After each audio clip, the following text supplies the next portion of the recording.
authorities from different national institutions, Madam Secretary of the Ministry of Women and Child Affairs, Attorney General, Excellencies and distinguished representatives of diplomatic missions and UN agencies, Chairperson and dedicated team of the National Child Protection Authority, Vice Chancellor and esteemed representatives of the University of Kelaniya, and keynote speakers, Dr. Fernando. Well, distinguished guests, ladies and gentlemen, good afternoon, everyone. On behalf of UNICEF, I extend my heartfelt appreciation to all of you as we conclude the inaugural session of the International Conference on Child Protection 2025. This afternoon has been filled with inspiring insights, and I invite you to take a moment to reflect on the collective wisdom shared. This gathering reinforces Sri Lanka's renewed commitment to ending all forms of violence against children, whether in homes, schools, institutions, or communities. This commitment is especially significant in light of the pledges made at the first ever Global Ministerial Conference on Ending Violence Against Children, held in Bogotá, Colombia, in November 2024. Ahead of the global conference and with the endorsement of the current Prime Minister, the government of Sri Lanka made 4 key pledges: to prohibit corporal punishment, to establish a framework for a continuum of child-sensitive services for victims of violence, to strengthen the social service workforce to respond effectively to violence against children, and to address violence in schools through comprehensive reforms. At the beginning of this year, the government of Sri Lanka included many of these commitments into the national policy framework, where the section on safe world for children encapsulates key priorities in child protection. Now is the time to translate these international pledges and national policy priorities into action. Achieving this requires leadership and collaboration across government, civil society, academia, development partners, and the public in general.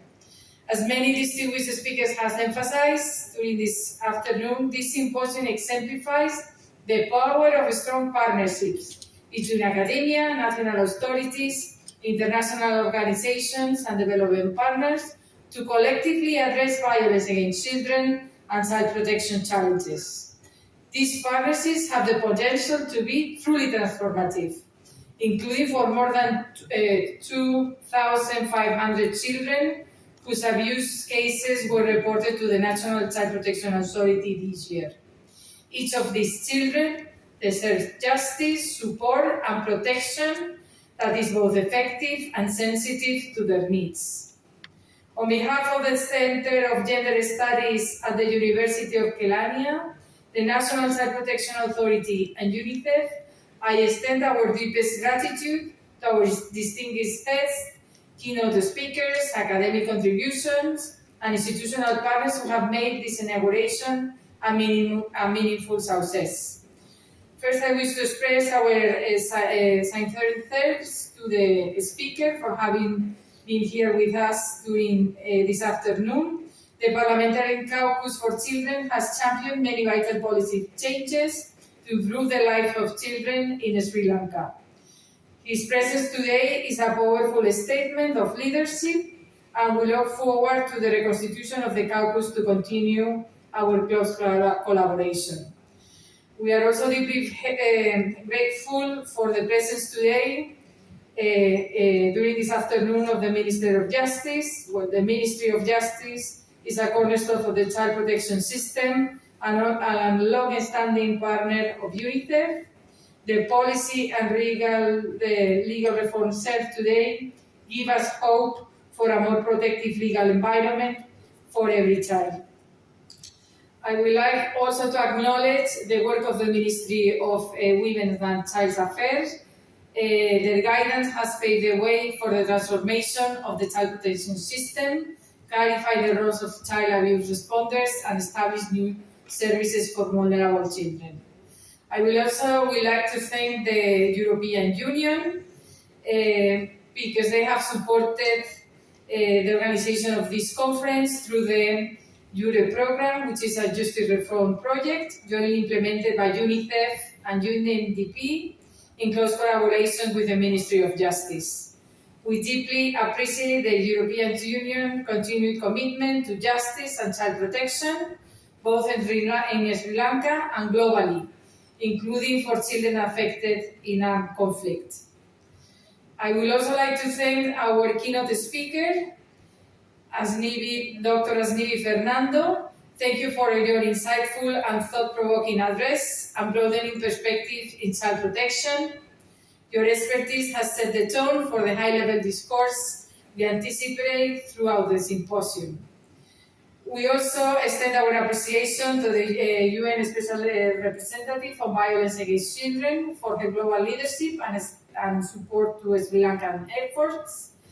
And our sincere thanks to the University of Kelania, especially the Vice Chancellor, Senior Professor Nilanti da Silva, for your exceptional leadership and commitment to contributing meaningfully to society beyond academia.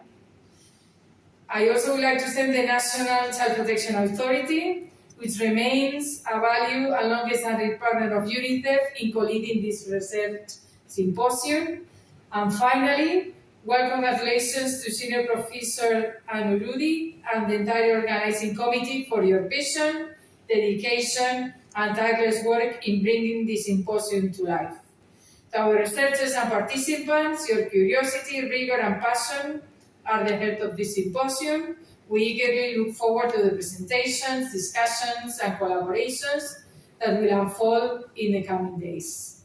Let us move forward with open minds, critical thinking, and a shared purpose to protect every child, everywhere, and ensure that every child lives free from violence.